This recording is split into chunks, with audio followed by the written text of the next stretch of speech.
Hi, everyone. Welcome back to another episode of my podcast. This is your host, Rudra Loka. This week we'll be talking about a few things. There isn't that much going on in the news besides the shutdown, but we'll be going over the Dame Jane Goodall's death. Rest in peace. Avride, the company that's responsible for AI robot delivery service in my community, who has a partnership with Uber Eats and is responsible for delivering food to Ohio State and the students that go there. And it is the most successful in that area, and that location has a high per capita amount of students per square mile. And so that's just going to show the fast adoption rate of robots in the delivery sector, food delivery industry.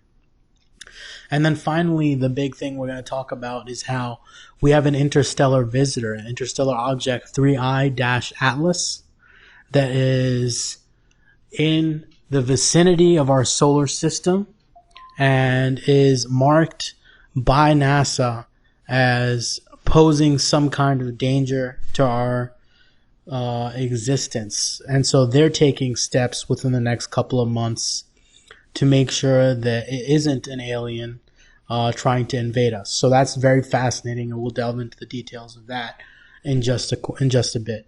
So first, I want to go ahead and talk about how the government is still shut down onwards to the 24th day. Same thing, no one's budging. It's about those healthcare tax credits that need to be renewed before the budget ends for this fiscal year. Over 900,000 government workers have been furloughed. And as I've discussed last week, the cuts to food assistance, such as SNAP for the month of November, will be debilitating for families around the country. Now, I describe this as an instance where they're trying to paint over Donald Trump's presidency as a way to get back at him for basically receiving gifts like failing the emoluments clause, receiving a jet from a Saudi official, and just in general, the kind of populist nature that he has. You know, members of our Congress are divided between two political lines, Democrat and Republican. So it looks like the Democrats have incentive to place a pockmark on his legacy with all of these shutdowns, especially since he has the longest shutdown for his border wall during his first term, which was 35 days long, as I mentioned, for the third week in a row. So this is still very disconcerting to me as an American citizen that we aren't doing anything like proposing an automatic continuing resolution. This is not even in the subject of discussion. Mike Johnson hasn't done anything. I mean, the government's been closed. The House of Representatives has been postponed indefinitely by Mike Johnson, the Speaker of the House of Representatives. He's the only one actually going to work, and all he's doing is canceling those appointments which keep Congress accountable. So this is going to continue indefinitely. And you know what? As an American, it makes me look at our political system, and this is just an inherent flaw in our system that needs to be fixed by the next presidency, or at least by Trump, who introduces some new legislation to avoid this disaster occurring during the next presidency, because this has severe impacts on workers who work for the government, who are unemployed now, who can't pay their rent, who can't pay their phone or car bills. So this is just unnerving that they have to cut into their savings because of the ineptitude of our own government. That seems very unfair. Next thing I want to talk about is how Jane Goodall, rest in peace, she had died about a week earlier in October. And she was an inspiration to all of us, and our conservation efforts taught us a great deal about the behavior of our chimpanzee brethren. She had studied in the 1960s about the tool usage of chimpanzees and essentially the dynamics within their community, whereas previously they were thought to be vegetarian, it turns out that they actually used tools such as sticks to dig into trunks which had termites, and they used those tools to feast on those termites. So they did devour them. And they also learned, with the help of Miss Goodall, Dr. Goodall, that they actually preyed on local colobus monkey populations. And about a third of them at the reserve a third of the population of colobus monkeys were fed on by chimpanzees. And so this unravels a lot of our questions about, especially at the time, about evolution. And so she is, even though she's a Christian, she has no problem reconciling Christianity and the theory of evolution. She says we can have both, and that she's living proof of it. And based on her experience working with our chimpanzee brethren, I would take her words at more than face value, because she's been there year after year in these reserves and is actually the only member of our human species to be fully accepted and embraced by the chimpanzee population. And that is, I think, more significant than even her PhD, which she received from Newnham College, Cambridge, can offer our community of intellectuals and just people who have accomplished so much. I mean, that is quite a significant accomplishment, to be inducted into a community of chimpanzees so that she can learn about them and dispel the disbelievers of the evolutionary train of thought of how human beings have come into intelligence and all the luxury that we have available to us in the modern day. I find that absolutely fascinating. She's been personally a motivator for me to be kind, compassionate, and to extend gratitude and generosity to people of my family, my community, and people beyond that. Like, she's being nice to chimpanzees. So I find it profoundly fascinating. She actually suffers from dealing with chimpanzees. No one knows what's actually behind the reason why she has prosopagnosia, which is that she actually has a difficulty in identifying faces of familiar people with her. Now, this could be a facet of her being a celebrity and her seeing and her interacting with so many different faces, as well as learning to recognize chimpanzee visages and stuff, which is, and I think, an unreal accomplishment. So, but she does have that, and I think the fact that she has it just could come from the fact that she's experienced so many faces, and not to mention that she's seen the depth of human emotion, especially as it comes from the intuition of our chimpanzee ancestors and our brethren in the modern day. So she has this like emotional repertoire that sees through the deceit and facade of everyday human beings. And so she might just be ignoring people's faces because she realizes that they might not be so kind or that they have ulterior motives. That's something that I've been thinking about today as I've been reading up on her death and all the tributes that have come in from people like Ellen DeGeneres, Jimmy Fallon, and so on and so forth. Truly a very inspirational woman, and God rest her soul. She died in Beverly Hills, California, while on a speaking tour in the USA. And as long as she was born in, and she was considered a dame and she married a baron in the UK, I'm glad that she had decided to actually die in America. I feel very honored to have her here, and to have her so satisfied and happily sleeping in her death in America is an accomplishment for our country, and something that I am proud to say that, we've made her feel that way, and we made her feel welcomed on her deathbed in America. So that's pretty amazing to me. The next thing I want to talk about is how AI-powered robot delivery services are in my town now, delivering food to my local community through Wonder, which owns Grubhub, which they bought for $650 million, and an Uber Eats partnership. So they have the logo on these little robots that run through our town, delivering food for people. They have little LED screens with smiley faces and sad faces just in case they get blocked off or somebody's tinkering with it, trying to figure out what it exactly is. It has the ability to communicate with members of our community to ensure that they get their deliveries done on time. And, some people will still sit on them and, act ratchet and do all these misbehave essentially with all this technology that we're lucky to have. But at the same time, it is a part of a gentrification effort that's going on in my town, Jersey City, which is pretty much the sixth borough of New York City, if you can really afford yourself that train of thought. But we are like literally minutes away using the PATH train to Midtown or downtown Manhattan. Downtown Manhattan, rather.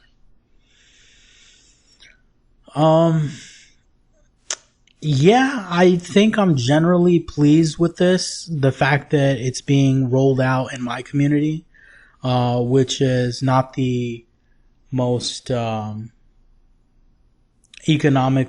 economically thriving society at the current state in time.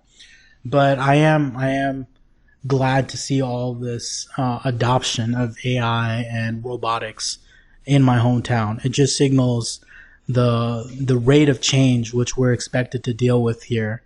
And while it brings me some pride, I take that with a grain of salt.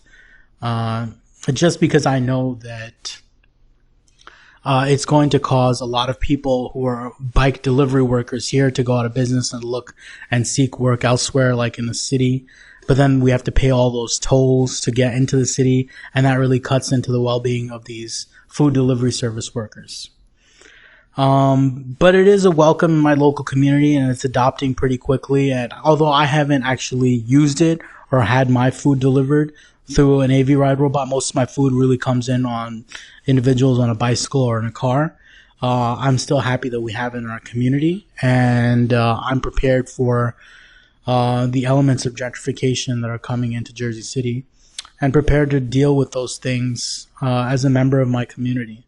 So while I'm excited at the technology, I want those returns and profits to be sent back into our community to help these struggling food delivery service workers or just random members in my town struggling to deal with the gentrification of these new skyscrapers built by Jared Kushner and Journal Square and so forth. So it's really a mixed bag, but I'm glad that we're adopting this technology so quickly. The next thing I want to talk about is finally Interstellar Object 3I/Atlas, which has a comet tail in the direction of the sun as opposed to opposite the sun, which means it would be flying into the sun. And so that's usually the opposite, and its trajectory is expected to fly close to Venus, Mars, and Jupiter, sort of like an interstellar cruise, if you will. And so professor from Harvard, Physics Institute, Professor Avride Loeb suggests that an extraterrestrial intelligent neighbor, such as an alien, to be visiting our solar system. And in fact, people have tried to dispute him, but he's just setting forth the most common theory in the room, or the most straightforward theory in the room, just to get people excited to study these sorts of unidentified or interstellar objects, rather, just so we have more information, so we could finalize what it actually is, so we can classify it and move on, and not be worried about another alien invasion, another false positive.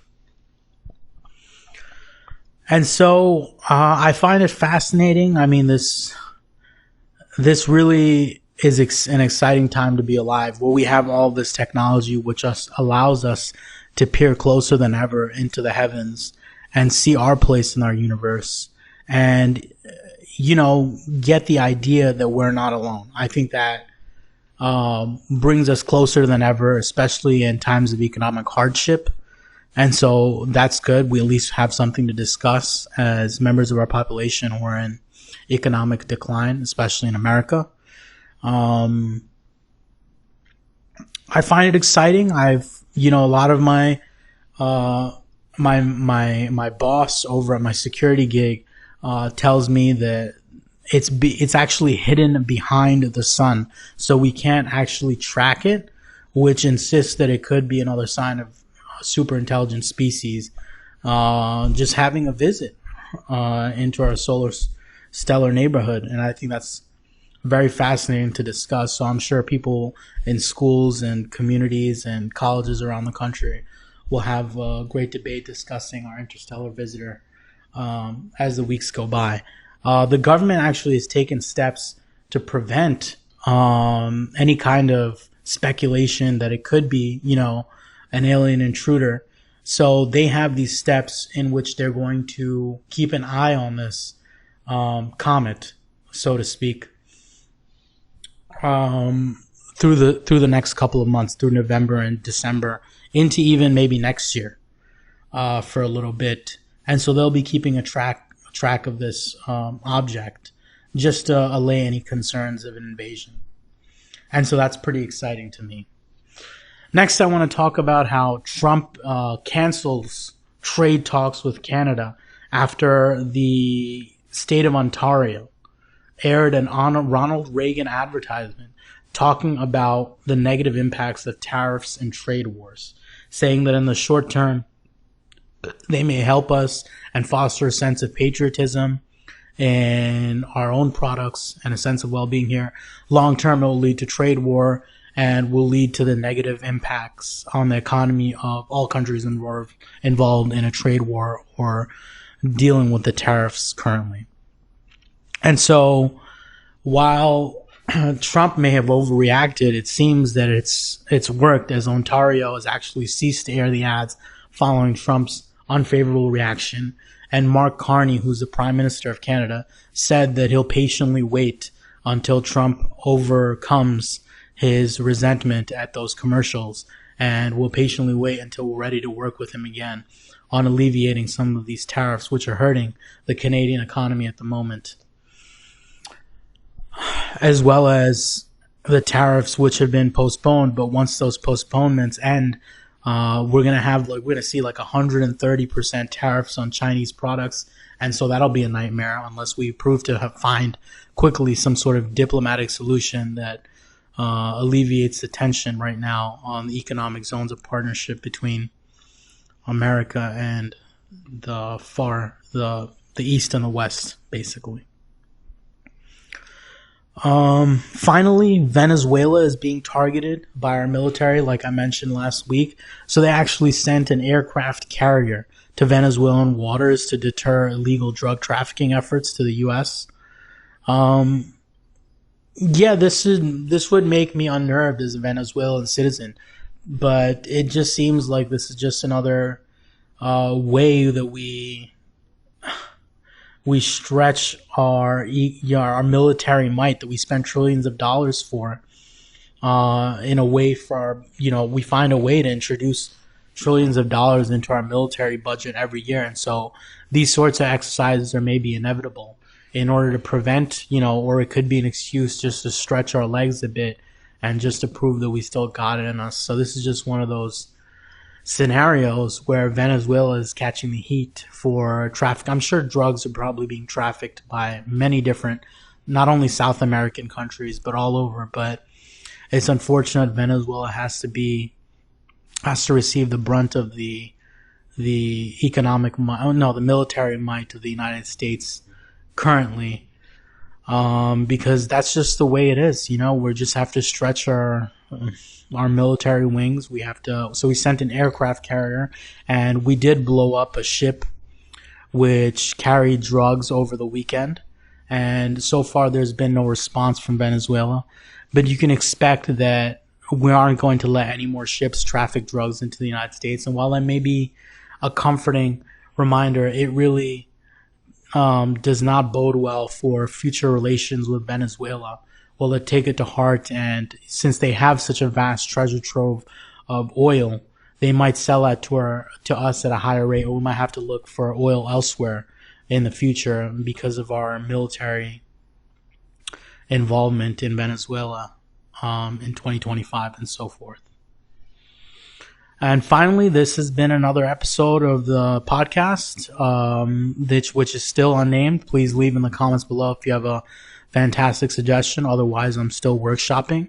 And this is your host, Rudra Loka, signing off yet another week. Hope you have a wonderful Halloween and the rest of your week. And I'm signing off. Have a great day, everyone. Bye-bye.